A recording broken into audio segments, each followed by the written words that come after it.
Next up, well-being is not enough. How to take care of people who have a mental crisis and systemic solutions for that. I'm joined by Małgorzata Wypych from Diversity Hub's Mental Health Center. Hello, Małgorzata. Hello, greetings to everyone. Małgorzata, you're a psychologist, a PhD, a specialist in psychological intervention and critical stress management with 12 years of academic experience, 9 years as psychological support officer in an emergency. So this discussion, or the many discussions we're having today, is very much a practical affair from your perspective, isn't it? Yes, of course, and I'm listening to the speakers. I'm very happy that they show very pragmatic attitudes towards any kind of support for people who may feel excluded due to their state. And if we talk about my experience, how to deal with those who are mentally excluded, I would say. Małgorzata, given your perspective, what would you say are or maybe I should start with something else, because we have tentatively touched on this issue, but we haven't really articulated it strongly enough. Can you really talk about a sound D&I policy in a company without first having a proper mental health policy or solution? I think yes, because some of subjects are more obvious for people. Yeah, they can recognize differences between each other that are based on sex or skin color. But if we talk about mental health issues, those are not so well seen. Yeah, we need to read people. We need to learn how to recognize that someone has some kind of psychological crisis. So I think that it's nothing surprising that D&I started with different areas, and now many organizations are open to start talking about mental health. And what would be the most difficult situations that lead to a mental health crisis in an organization, in your experience? Yeah, I think that we need to divide all those problems into those ones that are connected with health, and there might be crises due to depression, work burnout, psychosis, anxiety disorders, or post-traumatic stress disorder, and those may lead to long-term psychological complications. And then we have the other scope of problems that may appear because there are kind of life issues, incidents that we can't predict, that it's a kind of fate that it happens to us, like problems with somatic health or losing a family member, or also situations that there is a kind of natural catastrophe and we lose our belongings, we have our house on fire. So those are critical situations, and this approach of organization toward people in this kind of crisis should be a little bit different than when we talk about people who may go through mental health disorders. A natural question that stems from what you've just said is, should organizations feel responsible or partly responsible for dealing with an emerging crisis? I think they should, because what we've noticed that all those strategies who should lead to building well-being among employees are kind of an offer that is for those who don't have mental health issues. And if we look at the well-being strategies, it's about space, the design, the light, the temperature, also about yoga classes or mindfulness classes. And I think that organizations already know that it has its value to give this kind of benefits to employees. But on the other hand, those people who might go through mental health crisis, or most common problem now going through depression, they are excluded from those actions, because one of the symptoms, whether you have depression or you have mental health crisis due to some kind of incident in your life, is withdrawal from social life. And those people may feel a huge pressure if they don't participate in all those well-being offer. So if we need to look at those people, recognize them, and create a space for them to talk about it and make them feel safe. So if we build a systematic approach to helping those people, they will also feel included in the strategies of well-being. And how can you build a strategic, systematic approach? I understand you have a 5-step process for that. Yes, but what I would say at the beginning, that if we start to talk about mental health, it's a big taboo. So it requires a lot of education. So we start from raising awareness of people, and the very first step is just to talk openly about mental health, yeah, and to name this situation that can lead mental health crisis, how to recognize people, how many people are on the same boat. So I would say that the first stage is raising awareness in our companies. And then it's good to give opportunity to all managers to train them in the skills of psychological support. So we give this kind of bunch of skills to managers, how to lead a conversation with an employee who may have some kind of psychological crisis, with full respect to his personal intimate limits. So this is the second step, to prepare managers to have those tough conversations. Then we also need to prepare managers to know how to manage their teams to avoid work burnout. And this is more connected with stress, with analyzing whether my team or team members are enough assertive or over responsible to protect them from going to this path of work burnout. And the other step would be to prepare employees to help each other. Because if we have a person with mental health issues, they don't only need very urgent emergency help at the beginning of the problem, but they will also need some kind of everyday basic psychological, emotional support from each of team member. So for those people, sometimes when they go through a crisis, they are afraid of speaking up about it, because they are afraid that someone will say something, like grip yourself together, or you are overreacting. Yeah, so sometimes people stay very alone in this crisis because the environment, the team doesn't know how to react. So the next stage is to prepare teams to react on this situation. So in fact, to whoever I want to speak about it, I will feel secure that they know how to react. Yeah.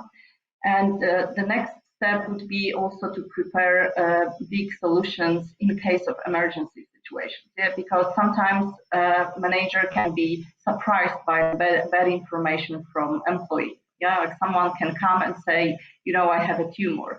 And again, it's a kind of stress. It can be even acute stress, very strong.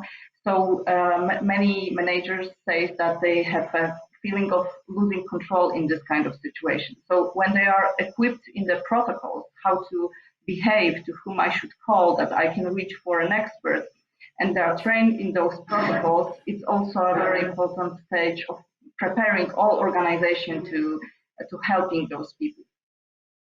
You're certainly most right when saying that the protocol is needed, procedures are needed.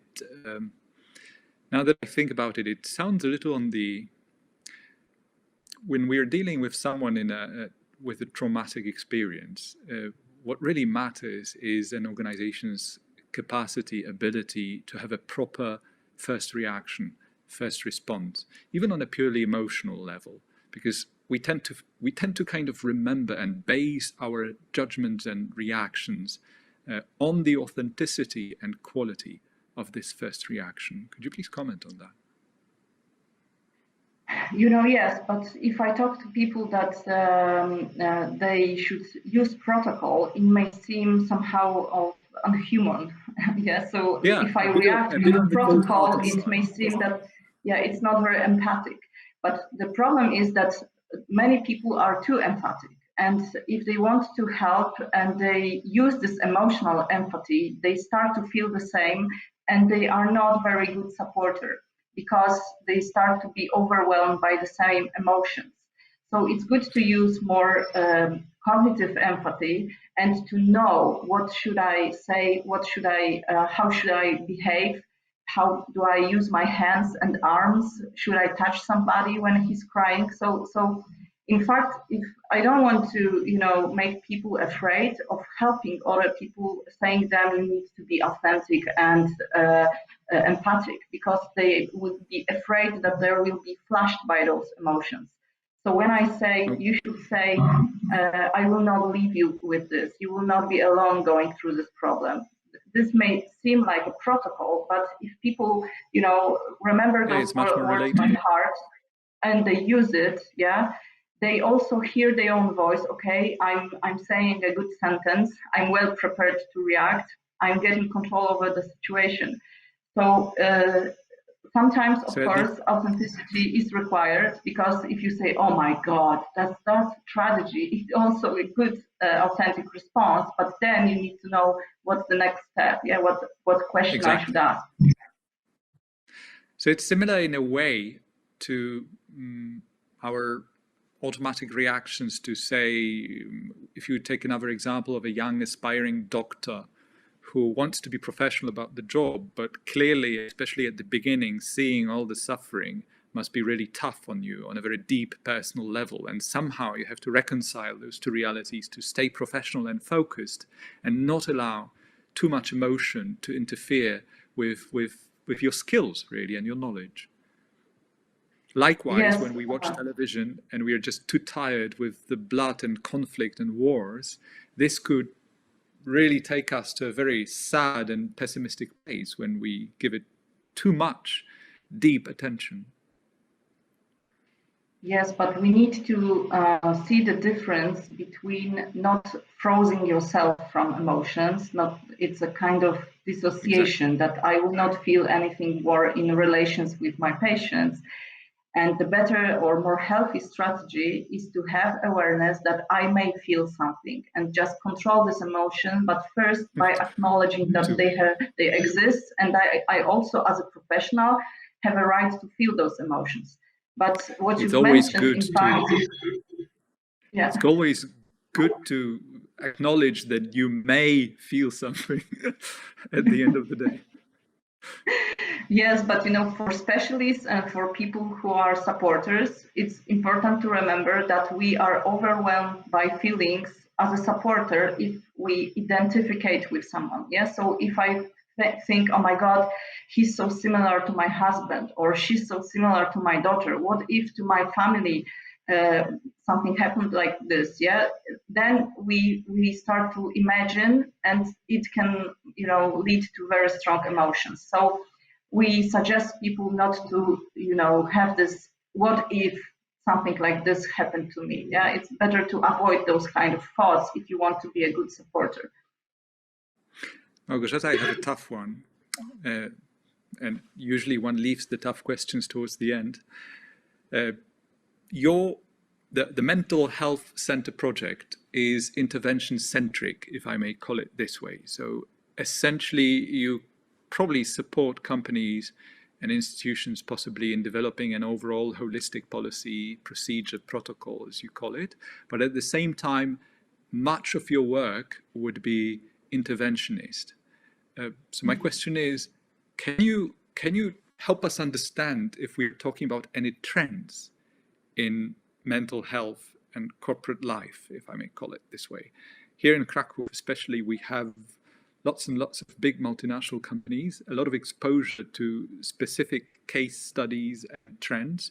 Is there any trend? Are we talking about an increase in mental health issues in companies as a result of lockdowns, restrictions, isolations, too much home office, being unable to reconcile the challenges of what we call the new normal? Is there a trend, or do you anticipate there will be a stronger trend in near future? Because all of us can read about it in newspapers. There are dozens of stories implying that mental health issues are on the rise.